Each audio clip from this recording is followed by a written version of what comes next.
PET mammography from indications to interpretation.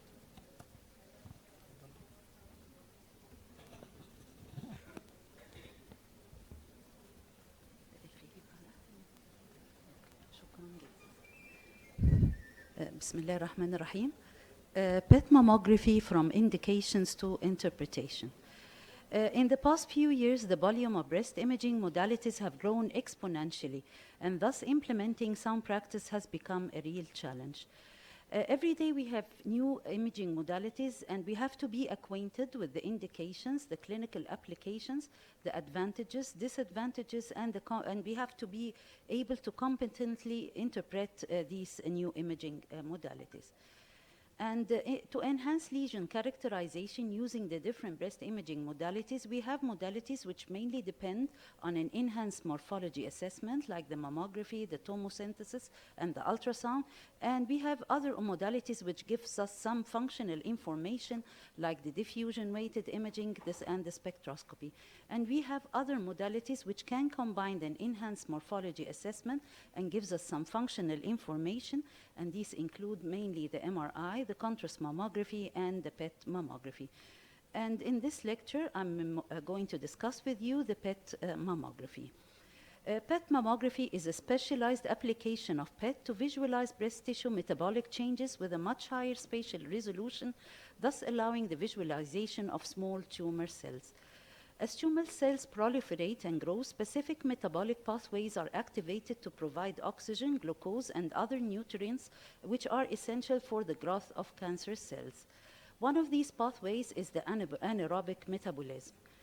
The glucose is transferred inside the cell using the glucose transfer enzyme.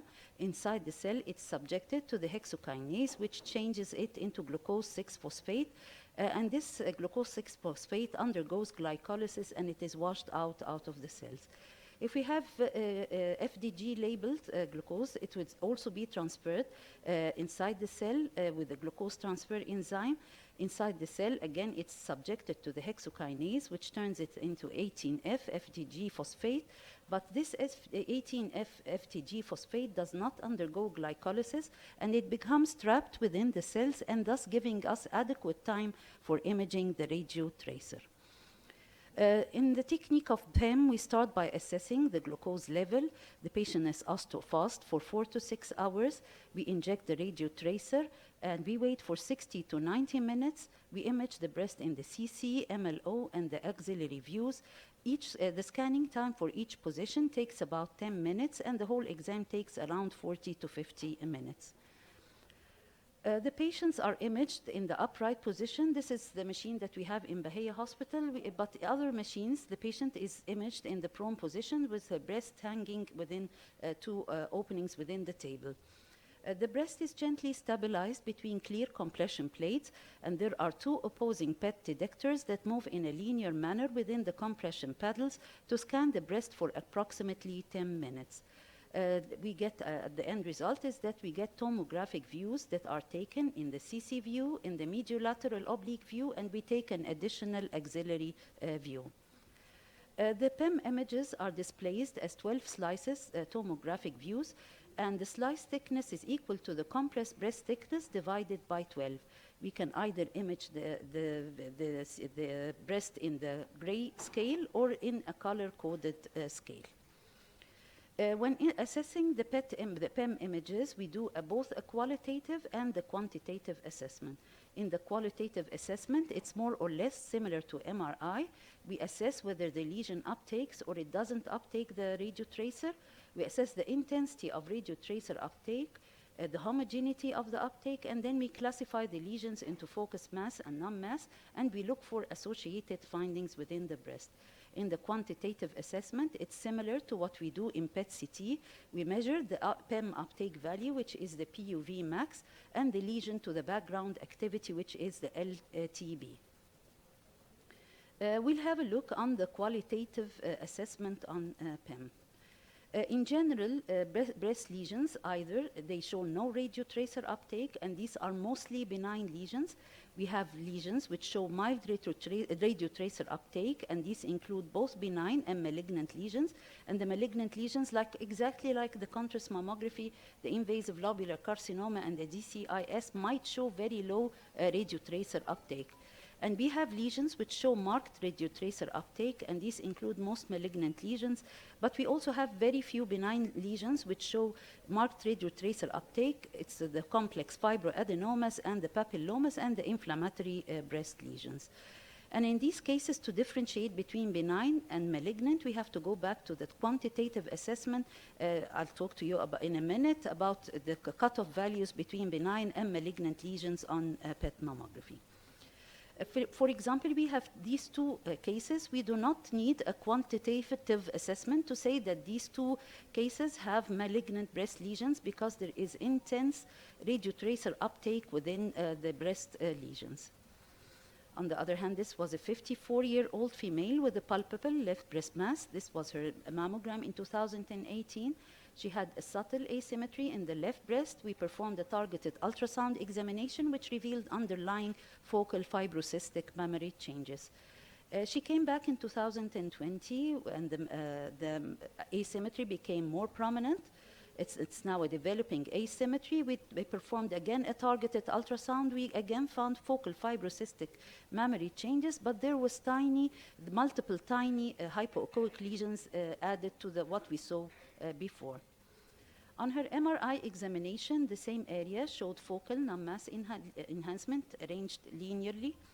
And on the diffusion-weighted images, these lesions did not show any diffusion restriction. They were bright in the ADC images. These lesions, they showed on the MRI features of benign and features of malignant. We were not sure whether they were benign because when we plotted the time signal intensity curve, it was a washout curve. We took a biopsy, and the biopsy came back with fibrocystic mammary changes like what we saw at the start. And we fell in the dilemma, should we leave this lesion or should we excise it? We did a PET mammography, and although the lesion showed a radiotracer uptake, we had to go back to the quantitative assessment. There was focal non-mass lesion showing faint radiotracer uptake. The PUV value and the lesion to background activity were low.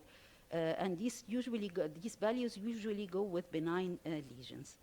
The surgeons decided that they will surgically excise this area, and the pathology came back with intraductal papillomas and sclerosing adenosis.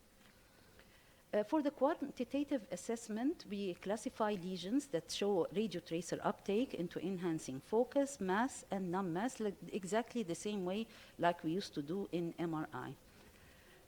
For mass lesions, we should describe the shape, whether rounded, oval, or irregular. The margins, up to now, it's like the MR, but when we come to the internal enhancement pattern, we do not depend on being homogeneous or heterogeneous. It's a subjective assessment of the intensity of radiotracer uptake.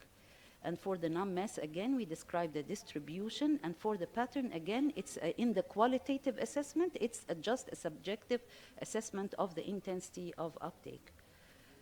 For the qualitative assessment, it's not only about characterizing lesions, but we use it to identify lesion multiplicity, extension, together with other signs within the breast. This is a 50-year-old female with a palpable right breast mass lesion. She had a focal asymmetry in the right upper inner quadrant. This was her ultrasound examination, and according to the MDT decision, she was a candidate for conservative surgery, but they asked for a contrast mammography just to exclude lesion multiplicity. This was her contrast mammography. It actually showed the same size of, that we saw on the mammogram. And this was the PEM examination. And as you see, when you compare the visualization or the conspicuity of the lesion, it's much better on the PET mammography than it was on the contrast mammography. The biopsy here revealed an invasive dark carcinoma. As we said, in the qualitative assessment, we assess for additional signs like skin thickening with radiotracer uptake, and we assess also for nipple retraction, as we see in this case. And now we've done the qualitative assessment. We have to do a quantitative assessment in many cases in order to discriminate between indeterminate lesions, whether they are benign or malignant. And for the quantitative assessment, we measure the PUV max and the lesion to background activity. In a study performed in Bahia Hospital, a calculated threshold cutoff value of PUV max greater than 1.95 and a cutoff value of the LTB greater than 3.1 were considered predictive of malignancy. In the same study, negative cases were low-grade DCIS and invasive lobular carcinoma, and false positive cases were mainly inflammatory breast lesions and some benign lesions like fibroadenomas and papillomas. And that is why PEM should not be considered a stand-alone examination, and it is used as a complementary examination to mammography, which is the best modality to identify microcalcifications and developing asymmetries to reduce the number of false results. The intensity of radiotracer uptake actually correlates with the increasing tumor grade. It increases more with triple-negative breast cancer, and it decreases with lobular cancers and DCIS. The uptake also correlates with the risk of nodal metastasis, the response to neoadjuvant chemotherapy. This is a screening mammogram of a 55-year-old female. She had a subtle asymmetry in the right breast, as you see here. And when this was the complementary ultrasound examination, which revealed an underlying irregular hypoechoic mass lesion. Incidentally, while doing the ultrasound of the left breast, we found another tiny upper outer quadrant subtle area with parenchymal distortion. We performed contrast mammography. The lesion on the right showed faint focal non-mass enhancement, and there was a tiny enhancing lesion which was very difficult to characterize on contrast mammography. We did PET mammography. This was the lesion on the right. It showed intense PUV uptake, measuring 2.9, and I told you the cutoff value is 1.9. And the lesion to background activity, the cutoff value is 3, and this lesion showed 6, so this was a definite malignant lesion. The lesion on the left, it showed subtle uptake. The PUV value was 0.1, and the lesion to background 1.1. If we depend on PEM alone, we will misdiagnose this lesion as a benign lesion because it has a low PUV value and a low lesion to background activity. But as I told you, we have to interpret this in correlation. The PEM has to be interpreted in correlation with the other imaging modalities. And the appearance of this lesion on ultrasound was very suspicious. And maybe this case shows you the difference between how different pathologies uptake the radiotracer, because the lesion on the right was an invasive duct carcinoma grade 3, while the lesion on the left was an invasive lobular carcinoma grade 1. So it was a low-grade tumor, and it was a lobular carcinoma, and that's why it did not uptake the radiotracer as good as the other one. The indications of PEM include enhanced lesion characterization, preoperative staging, local staging in patients with renal impairment and allergy to contrast media, and actually this constitutes one of the major advantages when we have a patient with renal impairment or allergic to contrast media. Most of the cases that perform PEM are mainly because of this cause. We can use it to assess the response to neoadjuvant chemotherapy, and we can do a post-breast cancer surveillance or the follow-up of patients who had performed surgery for breast cancer. For screening, I think up till now it is not validated as a screening modality. This is a 40-year-old female with a palpable right breast mass lesion. The mammogram showed a heterogeneous dense breast parenchyma, but there was a global asymmetry of the right breast. And when performing the complementary ultrasound, we suspected the presence of multifocal breast lesions. This was the contrast mammogram of the patient. She had multifocal breast lesions, and this was the PEM. The PEM even added more lesions than what we saw on the contrast mammography with a wider area of extension. Biopsy was an invasive duct carcinoma. Again, this was a screening mammogram of a 43-year-old female. She had upper outer quadrant microcalcifications and a lower inner quadrant circumscribed mass lesion. This was her contrast mammogram, and the contrast mammography was not of that good quality that we are used to. And so we had to perform the PEM, and the PEM showed the actual extension of the lesion, and we could assess the extension of the lesion reaching to the nipple. This was another 61-year-old female with edema of the right breast. She performed MRI in a place outside our Bahia hospital, and she came with a normal MRI report, and we found this edema. When we performed the PEM for this patient, there was a small, deeply seated mass lesion showing radiotracer uptake. We biopsied this lesion, and it turned out to be an invasive duct carcinoma. And this, as I told you, is one of the major indications for PEM when we have a patient with renal impairment and we need to do preoperative staging. This patient, she had a mass in the upper outer quadrant. We were not sure whether there were additional masses or no in the left breast. And there, again, when looking on the right breast, we found multiple small upper outer quadrant nodules. We were not sure whether they were benign or malignant because on the ultrasound examination, we found an underlying hypoechoic irregular correlate. According to the MDT decision, contrast study to identify the extent of left breast lesions and characterize right breast lesions. This was the PEM of the patient. You see on the left side, there was no radiotracer uptake, which confirmed the benign nature of the tiny nodules on the right breast. And in the left breast, we saw this mass lesion with an additional lesion with anterior intraductal extension and an additional lesion which was not seen on the mammography and the complementary ultrasound examination. The right breast were benign findings, and the left breast was a multicentric invasive duct carcinoma. This is a 26-year-old female. She had bilateral palpable mass lesions. This was her examination in November 2019. She had multiple small fibroadenomas. One of these fibroadenomas showed complex features. She was asked to come for a follow-up examination after 6 months, but actually she came after 1 year in 2010. Most of the fibroadenomas were stationary in course, but the fibroadenoma, which we thought was a fibroadenoma, showed increase in size, together with development of multiple new lesions that were not identified in the 2019 examination. This was her MRI examination. She had a multiple malignant mass lesion, triple negative subtype, and biopsy was taken, and it was an invasive duct carcinoma grade 3. This was the PET mammography of the same patient, and it showed the intense radiotracer uptake within the mass lesions. The patient was again candidate for neoadjuvant chemotherapy, and she received the neoadjuvant chemotherapy, and she came back for re-evaluation before surgery. And there were multiple hypoechoic lesions within the breast seen on ultrasound. We thought this was residual disease, but actually, when we did the PET mammography, because it's more sensitive to any active breast tissue, no radiotracer uptake was seen, and there was complete radiological response in correlation to the post-operative pathology.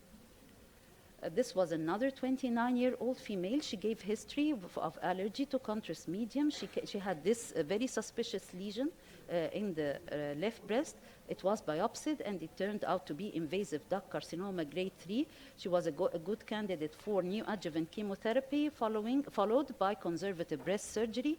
And to follow up this case, we could not depend mainly on the mammogram alone. This was the initial PET mammography of this patient, showing the lesion with intense radiotracer uptake. The PUV value was 12, and the lesion to background activity was 27. And this is how it appeared after completing her neoadjuvant course. PET mammography is a good substitute to MRI when contraindicated, example in obese, claustrophobic, pacemakers, and renal impairment. The radiotracer is entrapped in the cells, therefore specimens obtained during PEM-guided biopsy can be imaged to confirm adequate sampling, and it is an easy interpretation technique with decrease in the number of false positive results, and it is less affected by the background parenchymal uptake as the case with MRI. This is a 36-year-old female with a palpable left breast mass lesion. She had a focal asymmetry in the left breast, and this was the upper outer quadrant clump NAM mass enhancement, but we also saw enhancing areas on the right side, and we were not sure, we did not find an ultrasound correlate. We were not sure that whether these were benign or malignant. PET mammography was performed. The right breast, they were simply adenotic nodules showing no radiotracer uptake, while the left breast lesion showed radiotracer uptake with a large LTB and PUV max. This is another case with a palpable right breast mass lesion. This was the contrast mammography. She had a faintly enhancing lesion in addition to the lesion seen on the mammogram. And again, there was no ultrasound correlate. At that time, we did not have the contrast-guided biopsy, or else we would have proceeded directly to a contrast-guided biopsy.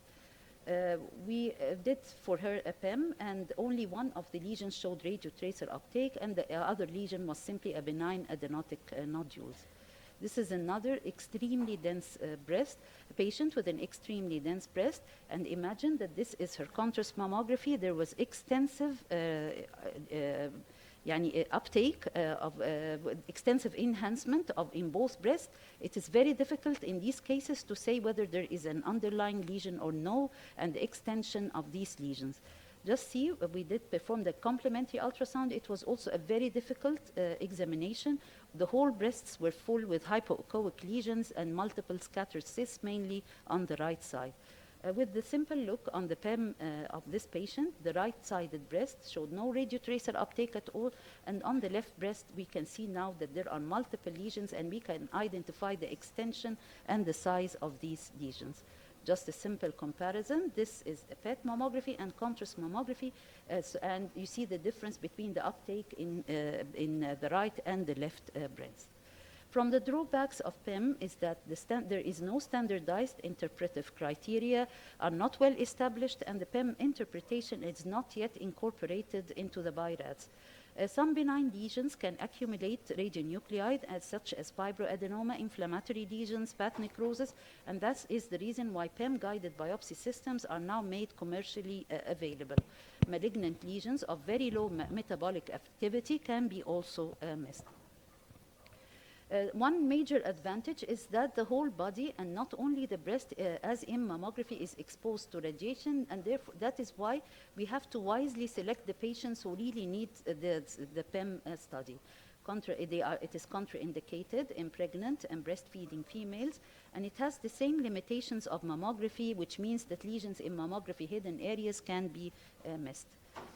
For example, these are enhancing fibroadenomas on contrast mammography, and on contrast mammography we can say competently that these are fibroadenomas. They are circumscribed, having dark septations, but when this and this was the ultrasound examination which further confirmed this diagnosis. But when we performed the PEM and we saw this intense radiotracer uptake, it was essential that we should biopsy one of these lesions which showed intense radiotracer uptake, and the biopsy came back with a complex fibroadenoma. This is another case with fat necrosis in the left breast, and see it gives us a typical appearance of a rim-enhancing malignant lesion, although this is a totally benign lesion. So we have to correlate what we see in the PEM with what we see on the mammogram. When we see these macrocalcifications within a lucent area, it's a spot diagnosis that this case is a fat necrosis. But if we look at it at the PEM alone, we can say that we can immediately say that this is a malignant lesion. So in the last decade, we have definitely witnessed an intense increase in the volume of breast imaging techniques with the development of new technologies and the upgraded application of already existing ones. Yet a question still remains: with this rapid pace of new development, has the field of breast imaging exhausted itself, or should we still await even higher technical evolution? And thank you. Yes. Thank you, Professor Rasha, for your very interesting presentation. And now I want to introduce